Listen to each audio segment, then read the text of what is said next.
Nhiều khi muốn ngồi với em trong khung trời mà anh ước mơ, ngồi bên nhau nhìn hoa bay, nhìn mây trắng vui ca cùng gió.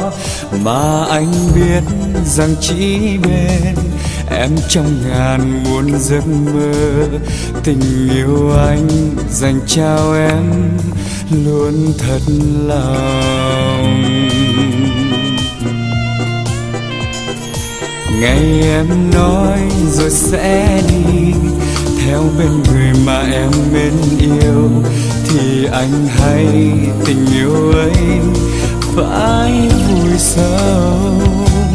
Vì anh biết rằng trái tim em chưa từng thương nhớ anh, đành chôn kín tình yêu anh trong niềm nhớ.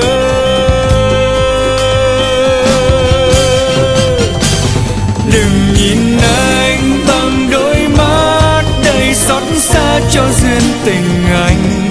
Đừng nói chi anh rồi cũng sẽ cố quên mau. Thôi người hỡi, lòng anh mong người em yêu sẽ mãi yêu thương em muôn đời. Người yêu ơi, cầu mong em luôn hạnh phúc.